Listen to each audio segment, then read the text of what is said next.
Bismillahirrahmanirrahim. Assalamualaikum warahmatullahi wabarakatuh. A'udzu billahi minasyaitonir rajim. Bismillahirrahmanirrahim.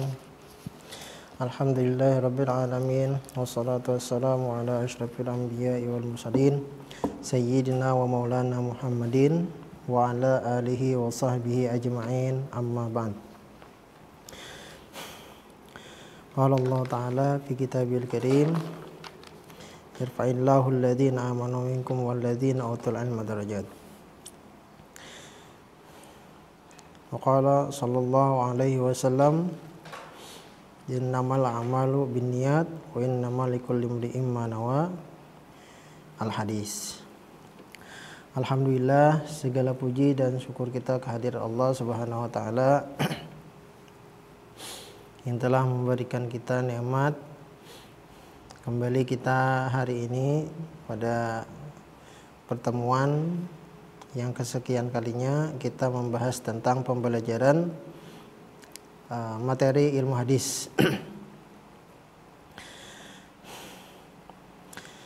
Semalam sudah kita bahas tentang tujuan, makna dari pembelajaran ilmu hadis.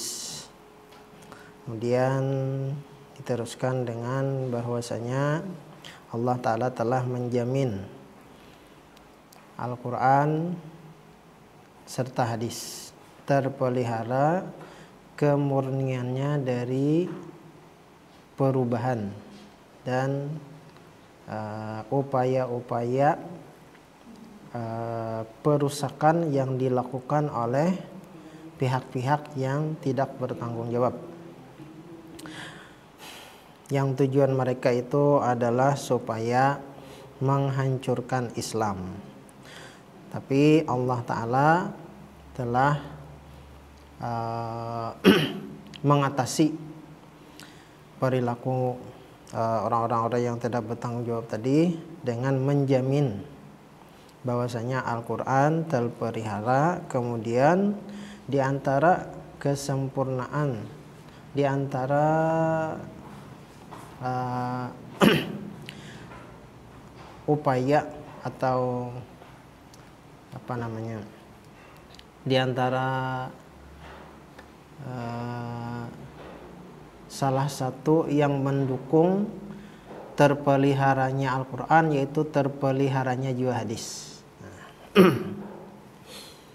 Lalu apakah kita mentang-mentang sudah dijamin Allah Ta'ala dijaga Al-Quran dan hadis itu sudah dijaga, lalu kita santai aja lagi kada belajar Quran hadis? Kada. Tetap kita harus menjalani syariat juga. Memang Allah Ta'ala berjanji, tapi ada juga kita upaya untuk mewujudkan daripada janji Allah Ta'ala tadi. Tapi sebenarnya walaupun umpamanya kita kada melakukan apa-apa juga, Allah Ta'ala tetap menjaga. Tapi tetap kita menjalani syariat juga. Kenapa tujuannya? Supaya kan tadi Al-Quran dijaga Allah Ta'ala. Nah, manakala di akhirat, kalau pina Allah Ta'ala bertakun, Al-Quran dan hadisku dijagakah? Nah, bila kita belajar ilmu hadis, belajar Al-Quran, nah kita menjaga pulang, mewujudkan daripada takdir Allah Ta'ala tadi. Nah, lalu kalau kita menjawab bahwasanya kita juga menjaga daripada Al-Quran dan hadis ini. Nah, dan pulang dalam upaya kita menjaga Quran dan menjaga hadis ini supaya tetap murni, itu pun juga diberi ganjaran oleh Allah Ta'ala pelanggan. Nah, ganjarannya apa? Ya nang paling utama itu kan keridaan Allah Ta'ala doang kan. Nah, sisanya ya supaya umat Islam terjaga, supaya umatnya Rasulullah terjaga, supaya keluarga kita pun diri kita sendiri lawan keluarga kita pun juga terjaga. Kemurnian akidah kita, kemurnian atau kebenaran syariat kita. Nah, Nah ujungnya kan kayak gitu, penghabisannya karena ya kita dapat keridhaan Allah Ta'ala, kita juga nyaman, sakeluargaan, dan umatnya Rasulullah pun juga nyaman. Kemudian dalam pertemuan kita ini dan untuk pertemuan selanjutnya mungkin kita kada terlalu banyak lagi penjelasan lah. Penjelasan mungkin kita kurangi sedikit. Bila penjelasan banyak, sedikit kita membaca kitab akhirnya. Nah, jakanya pertemuan langsung apa aja kita penjelasan banyak. Tapi karena pertemuan terbatas ini lalu kita banyak ke kitab ya lagi. Baca kitab, dabiti jalan lagi kita. Penjelasan ada aja cuman kada terlalu banyak itu nah. Ya. Kita mulai. Semalam sudah sampai pada muqaddimah di alinea ketiga. Nah, sesudah mengucapkan alhamdulillah dan salawat kepada Nabi sallallahu alaihi wasallam. Alinea ketiga, waridha anis sahabati alladzina talaqau as-sunnatan nabawiyyata anin nabiyil karimi fawa'auha wa naqaluha lil muslimina kama sami'uha khalisatan min syawaibit tahrifi wat tabdili. Waridha, kemudian mudah-mudahan keridhaan Allah Ta'ala maksudnya, anis sahabati kepada para sahabat, alladzina talaqau as-sunnatan nabawiyyata, yang mereka menerima sunnah Nabi. Yang menerima sunnah Nabi itu kan sahabat. Anin nabiyil karim, dari Nabi yang mulia. Fawa'auha, lalu mereka memeliharanya, memelihara sunnah Nabi tadi. Wa naqaluha lil muslimin, dan mereka menyebarkan, mengajarkan lil muslimin kepada kaum muslimin, kepada sahabat yang lain, kepada generasi-generasi sesudah mereka. Kama sami'uha khalisatan, sebagaimana yang telah mereka dengar, khalisatan, bersih, min syawaibit tahrifi wat tabdili, bersih daripada campuran tahrif. Tahrif ini apa jadi kita mahrupakan tahrif tahuruf. Nah, tahrif tanpa huruf. Wat tabdil, dan pergantian. Tabdil itu kan diganti, nah asalnya kada di nang ada ya kah dirubah dengan nang lain atau mengganti. Mun tatukar nang andakannya di sini, nang andakan sini, nang di sini diandak ke sini, nang di sini andak ke sana. Nah, tukar. Inilah nang terjadi pada kitab Taurat, Injil, nah dan lain-lain. Lalu camuhai jadinya kain akhirnya. Nah, Al-Qur'an kada dijamin Allah Ta'ala kada mengalami hal seperti itu. Warahmatu wal maghfiratu, dan rahmat serta ampunan lis salafis salihi, kepada salafus saleh. Salafus saleh ini generasi ulama sampai tahun 300 Hijriah. Itu salaf ngarannya, ulama salaf. Nah, ulama salaf ya atau generasi pada 300 sampai pada zaman Rasulullah.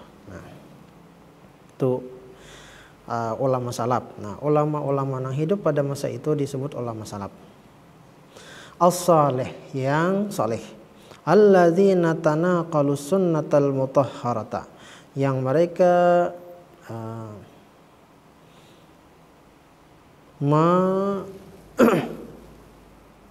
mengajarkan sunnatal mutahharata, sunnah yang suci, jailan an jailin, dari generasi ke generasi. Wa wada'u li salamati naqliha wa riwayatiha qawaida wa dhawabita daqiqatan li takhlisiha min tahrifil mubtilin. dan mereka membuat li salamati naqliha demi keselamatan naqliha ini mengajar pengajarannya lah, pengajaran daripada sunnah Nabi tadi. Wa riwayatiha naqliha menerima hadis, wa riwayatiha dan mengajarkannya. Qawaidah akan kaidah-kaidah atau dasar-dasar. Wa dawabita dan syarat-syarat daqiqatan yang ketat. Litakhlisiha min tahrifil mubtilin, supaya bersih daripada upaya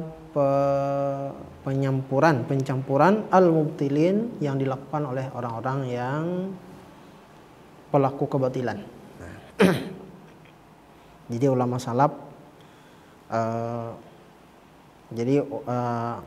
salaf membuat kaidah-kaidah untuk menyelamatkan hadis daripada campuran-campuran.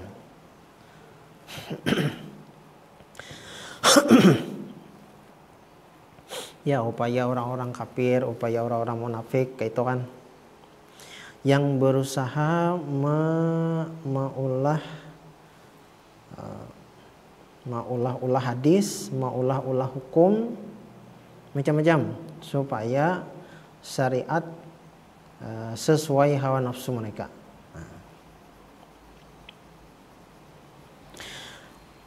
Ada sebuah teori umpamanya dipadahkannya hadis. Nang kada hadis padahkannya hadis. Yang kada hadis padahkannya hadis. Yang hadis kada dipadahkannya hadis. Nah, itu kan anehnya. Habisannya ya akhirnya syariat lalu camuh aja jadinya.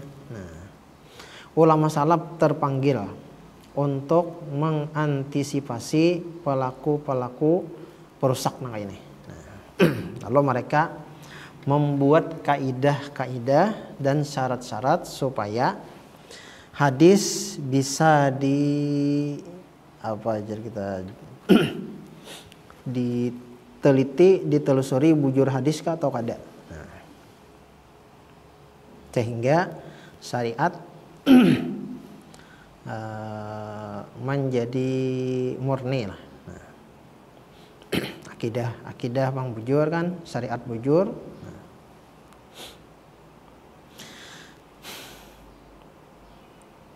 ya itulah yang dilakukan oleh para pelaku kebatilan. Nah, kada hanya di zaman salaf, di zaman salaf aja sudah banyak, apalagi zaman wahid ini kan. Nah, makanya salah satu tujuan belajar ilmu hadis semalam supaya jangan gegabah menerima hadis, gegabah menolak hadis. Nah, kita ada tolak ukur gitu nah. Manakala abud pokoknya ada hadis napakah. Nah, kalau kita menganalisis itu hadis bujuran atau kada. Sama kisah Dukhan semalam kan abud semalam. Nah, sedikit kita terangkan masalah Dukhan semalam memang ada di kalangan santri kita pun sempat bertakon lawan kita juga. Kayak apa hadis Dukhan itu semalam tuh kan. Nah, hadis Dukhan itu terjadi pada zaman Nabi. Dukhan tuh nah. Dukhan itu terjadi pada zaman Nabi. Kalau terjadi pada zaman ini itu lain pulang kisahnya. Nah, dimaksud Dukhan di situ ayatul Dukhan pokoknya kan. Nah, ayatul Dukhan itu terjadi pada masa Perang Badar. Pada masa Perang Badar. Itu untuk lebih jelasnya bisa dilihat di YouTube penjelasan Dukhan, penjelasan dari Habib Husin. Habib Husin lah. Jadi juga ada memposting di sebuah channel YouTube yang bernama Raudatul Talibin. Nah, itu ada penjelasan Sidin tentang Dukhan. Semalam ya sempat abut juga masalah Dukhan kan. Nah, kita ada Wandi menjelaskan semalam karena ya saya sempat meneliti hadisnya ada sempat. Tapi pas benar Sidin mengupas tentang masalah dukhan. Jadi dukhan itu yang dimaksud dukhan di situ adalah terjadi pada masa Nabi pada saat perang Badar. Wal jaza'al khaira, dan balasan yang baik liman khalafas salafa min ulama'il muslimin, untuk khalafa pengganti as-salafa ulama salaf min ulama'il muslimin dari kalangan ulama orang Islam. Jadi sesudah ulama salaf 300 tadi, sesudahnya 301, 302 dan seterusnya itu dinamakan ulama khalaf. Nah, jadi ulama salaf Nabi Rasulullah, sahabat, kemudian disambut oleh ulama salaf, kemudian disambut lagi oleh ulama khalaf. 300 ke atas ulama khalaf. Min ulama'il muslimin alladzina talaqaw qawaida, yang mereka menerima kaidah riwayatis sunnati, riwayat sunnah tadi.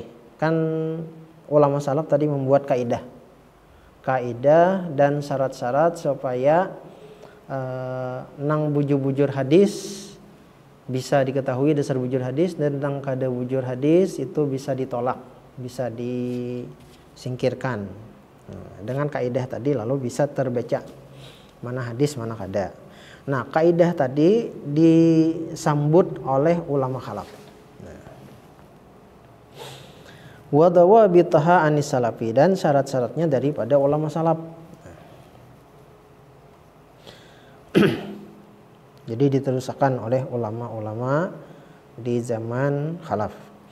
Fahadzabuha warattabuha, lalu mereka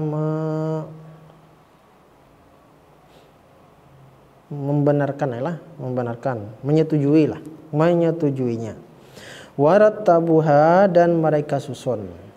Jadi pada saat ulama khalaf itu masih berupa konsep aja, konsep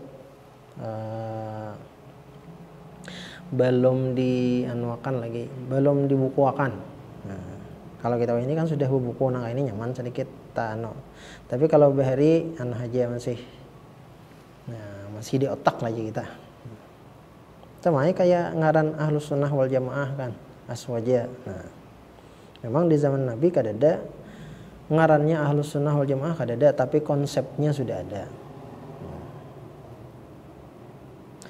Wa jama'uha, dan mereka mengumpulkan fi musannafatin mustaqillatin, dalam karangan. Musannafat itu karangan kitab, mustaqillatin yang khusus. Sumiyat fiha ba'du, dinamakan pada hal itu ba'du sesudahnya dengan ilmi mustalahil hadis, ilmu mustalah hadis. Nah, jadi konsep daripada ulama salaf tadi disusun, dibukukan oleh ulama khalaf, kemudian diberi ngaran dengan prinsip ilmu yang bernama ilmu mustalah hadis. Nah.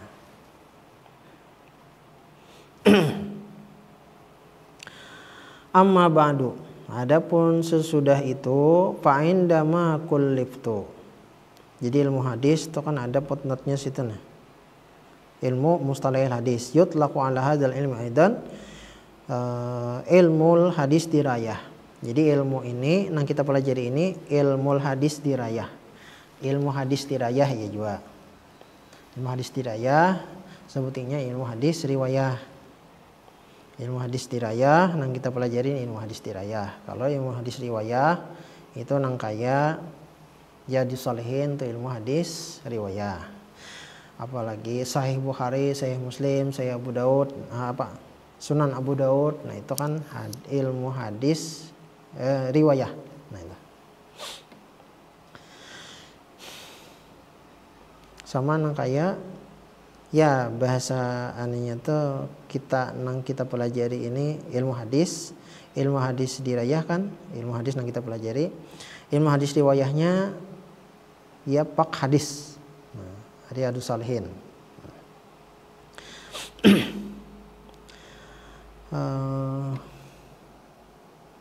Wa indama kulliftu mundu sanawatin bitadrisi ilmi mustalahil hadis. Manakala.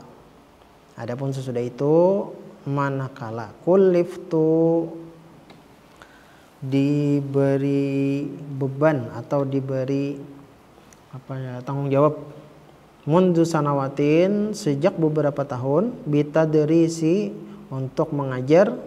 Ini perkataan musannif Syekh Muhammad Tahan, ilmi mustalahil hadis, mengajar ilmu mustalah hadis fi kulliyatis syariah, di fakultas syariah, bil jamiatil islamiyah, di Universitas Islam, fil Madinatil Munawwarah, di Madinah Al Munawwarah. Maka al muqarraru tadrisa kitabi ilmil hadis Ibnu Salah. Dan karena al-muqarrar, muqarrar ini bisa diartikan dengan mata kuliah. Mata kuliahnya itu tadrisa kitab ilmul hadis, yaitu pembelajaran kitab ilmu hadis. Ilmu hadis sekarang kitabnya Ibnu Salah, karangan Ibnu Salah. Summa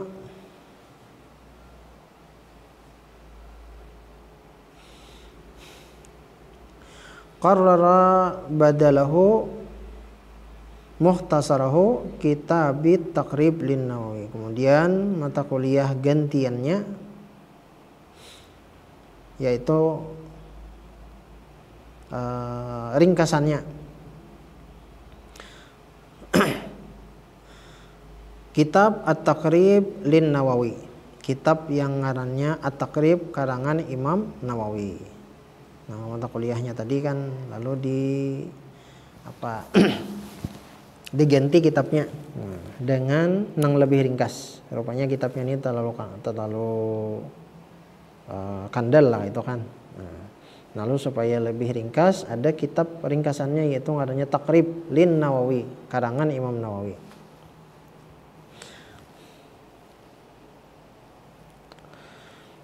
Wajadtu ma'a talabati ba'da as-su'abati fi dirasati hadzainil kitabaini.